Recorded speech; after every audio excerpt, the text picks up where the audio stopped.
ایک عیسائی لڑکی تھی جو بغداد میں رہتی تھی اور حضور غوث پاک رضی اللہ تعالیٰ سے اس کا دل لگ گیا تھا، بڑے پیر صاحب سے اس کا دل لگ گیا تھا۔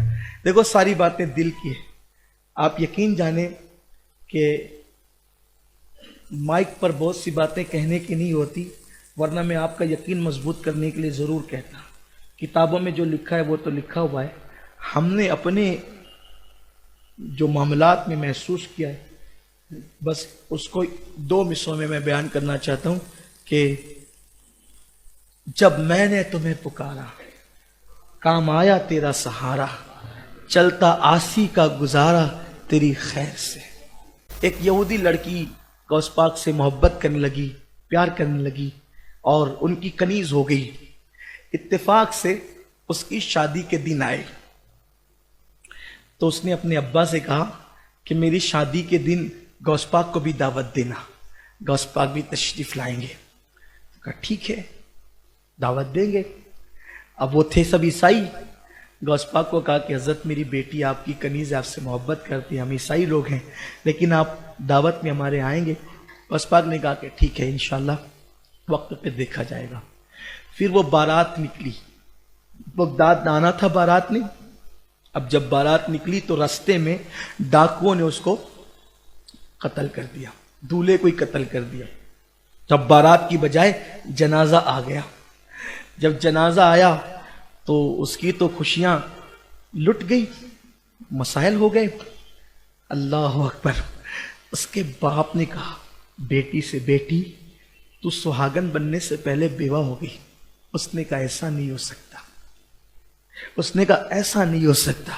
کہا بیٹی اس کا جنازہ آ رہا ہے تیرے ہونے والے شوہر کا، اس کی گردن کاٹ لی گئی، اس کی روح نکاح، ایسا نہیں ہو سکتا، میں غوث پاک کی کنیز ہوں، میرے گھر سے خوشیاں کبھی روٹ نہیں سکتی، میرے گھر سے خوشیاں کبھی روٹ نہیں سکتی، میں غوث پاک کی کنیز ہوں، مصیبت میرے دروازے پہ آ نہیں سکتی، میں غوث پاک کی کنیز۔ کہا بیٹی وہ مر گیا ہے۔ اس کا باپ نہیں جانتا تھا غوث پاک کی شان کیا ہے۔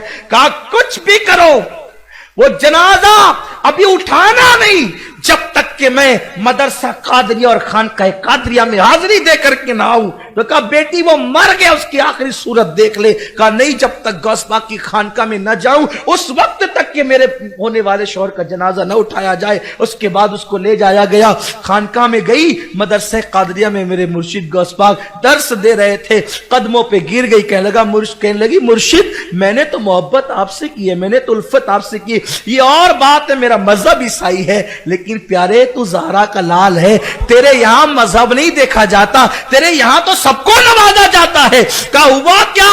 کہا کہ خوشیوں کی سوگات آنے سے پہلے روٹ گئی، بہار سے پہلے خزاں آ گئی، گھر بسنے سے پہلے اجڑ گیا، اور وہ بھی تیرا کہلانے والی ہوں، تیری کہلانے والی ہوں، تیری کنیز کہلانے والی ہوں۔ میرے مرشد غوث پاک کرم کی نظر فرمائے۔ غوث پاک نے کہا چلو، جب گئے تو دیکھا کہ گردن کٹی ہوئی ہے، دولہا پڑا ہوا ہے۔ میرے مرشد نے گردن جوڑی اور کہا کم باذن اللہ۔ دیکھا تو وہ زندہ ہو گیا۔ کہا جا پھر اپنا گھر بسا لے۔ وہ اس کا کیا گھر بسا، کئیوں کے دل کی دنیا بس گئی۔ انہوں نے کہا اب شادی بعد میں رچے گی، پہلے تو ایمان کی رمق رچے گی، اور وہ سارے عیسائی کلمہ پڑھ کے مسلمان ہو۔ یہ ہے غوث پاک کی شان۔ اس لیے غوث پاک کی محبت کا ماحول گھر میں پیدا کرو، بچے کو غوث پاک کا عاشق بناؤ، اپنے بچوں کو یہ واقعات سناؤ، اپنے بچوں کے ہاتھوں میں غوث پاک کا دامن پکڑاؤ، اپنے گھروں کے اندر بچوں کو سکھاؤ بیٹا گرتے وقت یا غوث المدد کہہ لیا کر، ہڈی نہیں ٹوٹے گی۔ ہاں یہ مذاق کی بات نہیں ہے، یقین پیدا کرو، یقین، انشاءاللہ تعالیٰ برکتیں نصیب ہوگی۔ اللہ تعالیٰ ہم سب کو توفیق عطا فرمائے اور غوث پاک کی نسبت سلامت رکھے۔ 11ویں کرنا، چاہے گلاس پانی پر ہی کرنا مگر کرنا، اور اگر اللہ نے توفیق دی تو شکر بھی رکھ لینا۔ اللہ نے اور کشادگی دی۔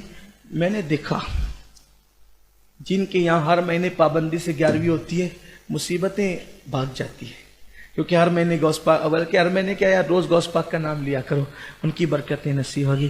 اللہ تعالیٰ میرے مرشد کو